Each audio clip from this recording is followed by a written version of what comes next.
Hello and welcome to SEC Basketball Predictions. I am your host, Chris Lee at Southeastern 16, joined by Blake Lovell and Max Barr. We are going to talk about a food fight in Knoxville, Kentucky, going to the Food City Center to face the Vols. This game will be 6 p.m. Central on Tuesday. You may watch it on ESPN. We do not have a line on this game as we are doing this. However, Tennessee looks like about a 9-point favorite in Knoxville, according to KenPom. Cats have some injury troubles, lost their last road trip in the state of Tennessee to Vanderbilt on Saturday. Max Barr, start us off. What stands out to you in this matchup between the Cats and the Vols? As is going to be a trend now for the Cats in their next few games, we're going to be starting with injuries, of course, to Andrew Carr is the big-time one, playing against a physical front court like Igor Milicic and Felix Okpara. You saw what they just did, making life difficult for Auburn's historic offense at this point. So now with no Andrew Carr, who was kind of your most consistent post offense, that's going to be a major storyline against the Tennessee defense that already takes away enough. And now you don't have that either. So for me, that storyline number one at the top of the page is Andrew Carr. Yeah, I mean, Tennessee, and our guy Evan Mia's rankings, has 4 of the top 14 individual defensive players in the SEC, and Ziegler, Okpara, Milicic, and Meshack. So it's like, and look at what they've given up so far. Like, I keep going through, but it's like it's absurd what they're doing at home. If you go throughout the entire season, right? 64 points, 57, 68, 35, 70, 36, 64, 52. Now we get into SEC play. 52 to Arkansas, 56 to Georgia, 56 to Mississippi State. And they just lock you down there. And so I think, like you said, Max, storyline 1 is certainly Andrew Carr. But storyline 2, I think, is what can Mark Pope do offensively to put Kentucky in a position to succeed in a place where no one else has been able to. That's, to me, the big question here. Because if you can't find a way to get your rhythm going offensively against the Tennessee team, like it, we've seen it many times. It can get out of hand in Knoxville. Yeah, the interesting side of the matchup will be Kentucky's offense against Tennessee's defense. Kentucky ranked 5th in the country in adjusted offensive efficiency at KenPom. Tennessee number 1 in defense by the same token. 3-point shooting will be a big deal here. Kentucky hitting nearly 37% of its threes. Tennessee's 3-point defense number 1 in the country, 25.4%. Do the Vols allow from 3-point range? One of the big things, guys, we've seen it all season. Tennessee's guards just push you further and further and further off the line. Zakai Ziegler gets up underneath you and causes issues. Now, Kentucky's got bigger wings. You've got Jackson Robbins, who can maybe shoot over some of those guys.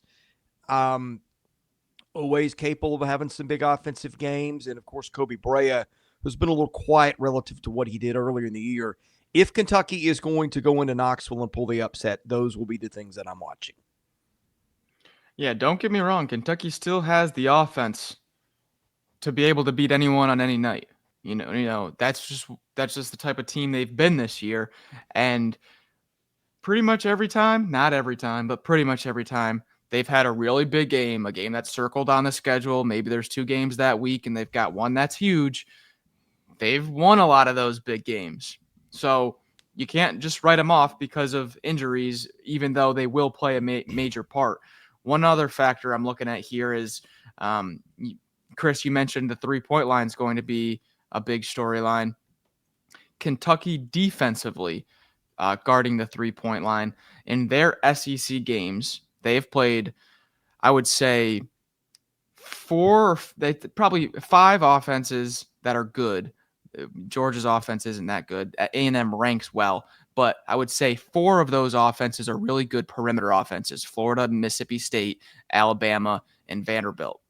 Well, against Florida, Kentucky let up 12 of 34.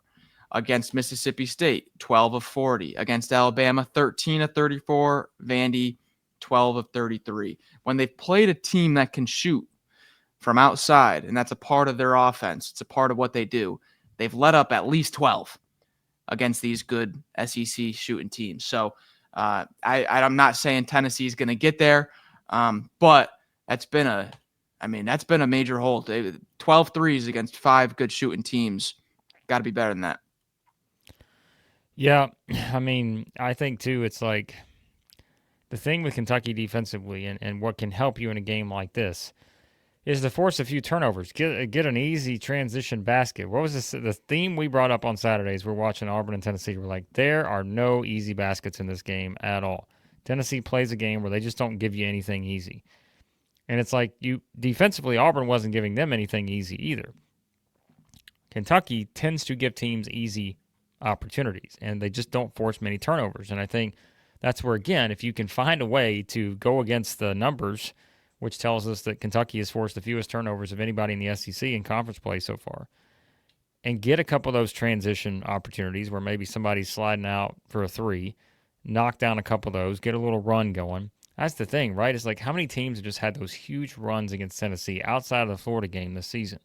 Like, Kentucky's the kind of team that Max said, offensively, you're never going to count them out, and they could go on a 10-0 run at any time where Brea knocks down 2 threes, and all of a sudden you get 2 quick baskets elsewhere. You just never know. But, I mean, that would take doing something we've just not seen them do in SEC play so far in terms of being able to get some easy offense against a team like this, right?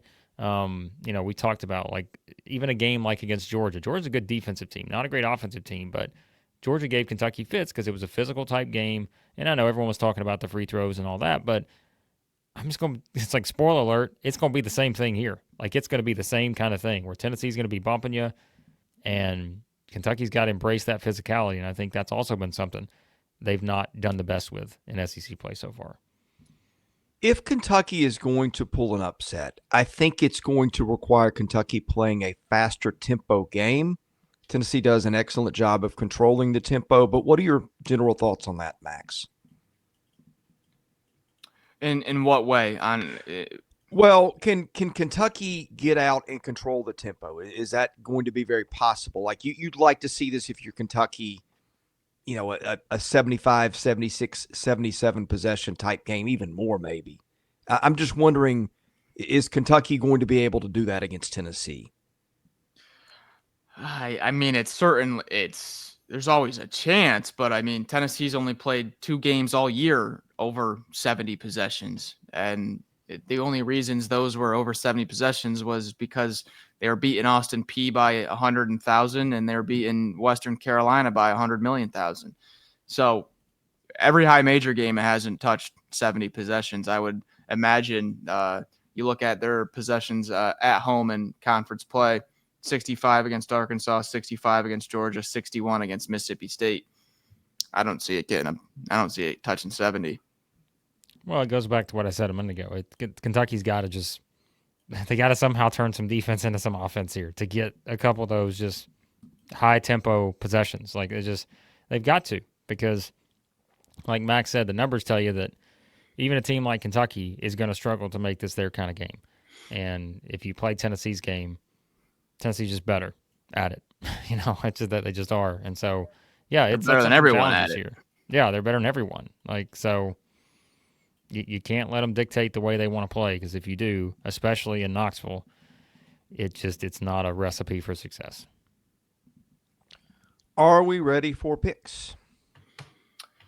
Yes, we are. And I really do wish that this was we were getting a full band of players from both teams. No JP Estrella as well for Tennessee. That just goes kind of unmentioned every time now since he is out for the season. But man, is that a massive impact to their offensive spark off the bench and just their offensive consistency around the rim. But I'm going Tennessee here. No Andrew Carr is just, it's going to be huge in a game like this where the guy filling in, being Ansley Albanor, is a 3-point specialist, is a perimeter specialist. He's not going to, do too much down inside around the rim. And then Lamont Butler being really banged up too. That's a big factor in this game. I'm going Tennessee. I'm not going to pick them not going to pick against them at home. I haven't lost at home yet this year, and I'm not going to pick them to do it this time. Yeah, I'm looking at two things here. Who creates easier scoring opportunities and gets extra possessions, and it just screams Tennessee. Kentucky doesn't really force a lot of turnovers, which is something Tennessee has been vulnerable to at times, is turning the ball over, which negates what it can do with its half-court defense. Tennessee also number 8 in the country in offensive rebounding percentage, although Kentucky respectable at defending that. And I think the biggest thing to me, guys, I think the matchup favors Tennessee anyway, but I am worried about Butler's shoulder. Kirk Risa presumably would be out again. I just think when you're playing Zagai Ziegler anyway, that's trouble under that spot. Kentucky had problems with turnovers at Vanderbilt, and now you're playing them on the road with Butler's shoulder hurt. This one, to me, not hard to go with Tennessee here. Well, I can remember Kentucky has beaten Tennessee twice in that building in a row here. They've actually won, what is it? Let's see. Kentucky has won 4 of the last 5 in this series in Knoxville. One of the few teams who has come in there and had success, so just keep that in mind. They won last year 85-81. 2023, they won 63-56. Tennessee won in 2022, 76-63. 2021, Kentucky won 70-55. And then won in 2020, 77-64. So, yeah, I mean, they've had some success there, and the one thing that does make me hesitate is what Max said. Like, how many times in big games has Kentucky not risen to the occasion this year? I mean, they're always they seem to thrive in these kind of moments in games like this. And so, yeah, that makes me hesitate a little bit, but maybe this is what Kentucky fans want and what they need. They need a Southeastern 16 kiss of death in reverse here to help them. There's just no way I'm picking against Tennessee in this spot, to be honest with you. I just think that, like we said, and I think Max put it perfectly, like there's no one that plays Tennessee's game better than Tennessee, and especially at home. I think I said it a couple weeks ago. I'm not picking against Tennessee at home this season until I see them lose a game. Like I said, Kentucky's been a team that's had success in there. I want to see it with this team, but I just feel like Tennessee matchup-wise, even with the issues I may have with them offensively at times, they're simply playing the team defensively that has put up the least resistance in SEC play so far in Kentucky. And so with the injuries, combine that together, yep, I will pick the Vols too here. All right, we'll be here to talk about it either probably Tuesday night or certainly Wednesday morning. Tuesday night. Okay, that settles it. Okay. Well, we will talk about it Tuesday night. To make sure that you see it, subscribe to the channel. That is free. Enable your notifications. That is also free. And when it pops up that we're going live, come join us. Get in on the chat. Tell us what you think. Kentucky fans, you can feel free to gloat if we get this one wrong. And we hope you do if that happens. So in any case, thank you for watching our basketball content. For Max Barr and Blake Lovell, I'm Chris Lee. You've been watching Southeastern 16.